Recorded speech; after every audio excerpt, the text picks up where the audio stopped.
दोस्तों, आज lesson plan लेके आया हूँ 6।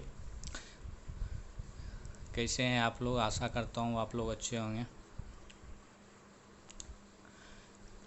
तो पुपिल टीचर्स नेम में अपना नाम डाल देंगे, रोल नंबर में कॉलेज का रोल नंबर, सब्जेक्ट में हिंदी, क्लास जिस क्लास में पढ़ा रहे हैं, टॉपिक में हिंदी व्याकरण का समास, सेक्शन डाल देना है, ड्यूरेशन ऑफ लेसन, पीरियड डाल देना है, डेट ऑफ।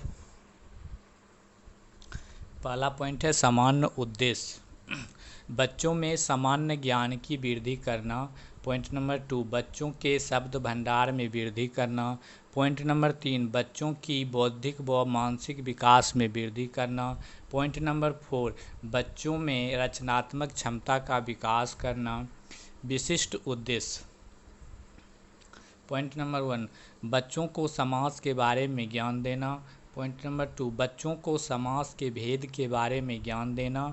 पॉइंट नंबर 3, बच्चों समास का प्रयोग अपने लिखने की क्षमता को बढ़ाने एवं अपनी हिंदी की भाषा में निपुण होने के लिए कर सकें।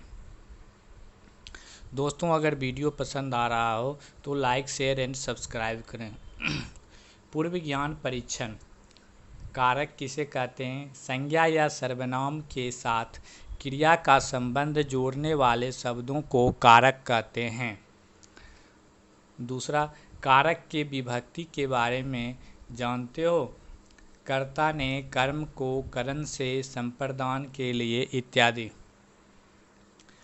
तीसरा, यथा प्लस शक्ति बराबर यथाशक्ति, इन दोनों का संबंध क्या है?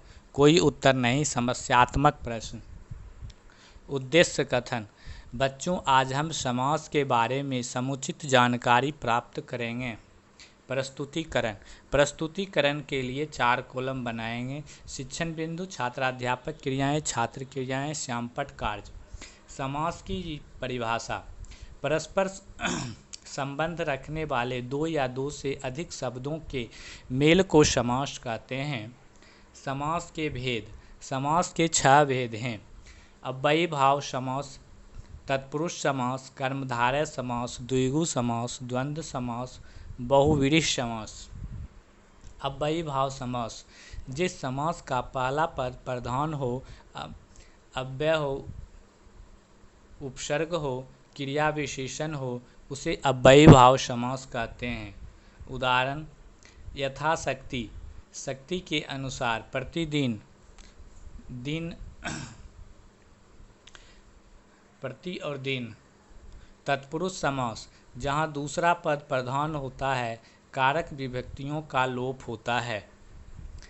छात्र क्रिया में सभी छात्र छात्राध्यापक की बातों को ध्यानपूर्वक सुन रहे हैं और श्यामपट्ट कार्य को सभी अपने अपने कॉपी में उतार रहे हैं। श्यामपट्ट कार्य, परस्पर संबंध रखने वाले 2 या 2 से अधिक शब्दों के मेल को समास कहते हैं। समास के 6 भेद हैं: अव्ययी भाव समास, तत्पुरुष समास, कर्मधारय समास, द्विगु समास, बहुव्रीहि समास।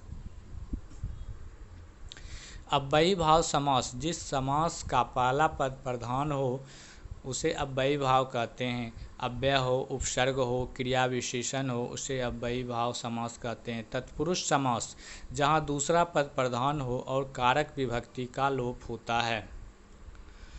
फिर उदाहरण में राजपुरुष, राजा का पुरुष, ऋण मुक्त, ऋण से मुक्त। कर्मधारय समास, जिस समास के दोनों पदों के बीच में विशिष्ट विशेषण, उपमेय या उपमा का संबंध हो, उसे कर्मधारय समास कहते हैं। उदाहरण: नील कमल, नीला है जो कमल। लाल मिर्च, लाल है जो मिर्च। पुरुषोत्तम, पुरुषों में जो उत्तम। द्विगु समास, जिस समास का पहला पद संख्यावाची होता है तथा दोनों पदों के बीच का संबंध समस्त पद समूह या समाहार का ज्ञान कराए, उसे द्विगु समास कहते हैं। उदाहरण: शताब्दी, 100 सालों का समूह। शतशय, 700 दोहों का समूह। छात्र क्रिया में सभी छात्र छात्र अध्यापक की बातों का ध्यानपूर्वक सुन रहे हैं और श्यामपट्ट कार्य को सभी अपने अपनी कॉपी में उतार रहे हैं। श्यामपट्ट कार्य। राजपुरुष राजा का पुरुष, ऋण मुक्त, ऋण से मुक्त, कर्मधारय समास। जिस समास के दोनों पदों के बीच विशेषण विशेष उपमा उपमेय का संबंध हो उसे कर्मधारय समास कहते हैं। नील कमल, नीला है जो कमल। द्विगु समास।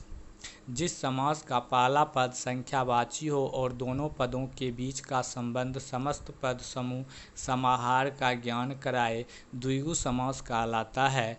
यह शताब्दी 100 वर्षों का समूह। शिक्षण बिंदु में द्वंद्व समास। जिस समास में दोनों पद प्रधान हो, दोनों पदों के बीच में तथा और तथा या शब्दों का प्रयोग होता है उसे द्वंद्व समास कहते हैं। उदाहरण: माता पिता, माता और पिता, तेरा मेरा, तेरा और मेरा। बहुव्रीहि समास। जिस समास का कोई पद प्रधान नहीं होता, जिसमें तीसरे पद की विशेषता पाई जाती है, बहुव्रीहि समास कहते हैं।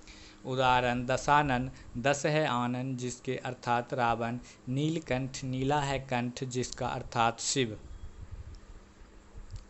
छात्र क्रिया में सभी छात्र छात्र अध्यापक की बातों को ध्यानपूर्वक सुन रहे हैं और श्यामपट्ट कार्य को सभी अपने अपने कॉपी में उतार रहे हैं।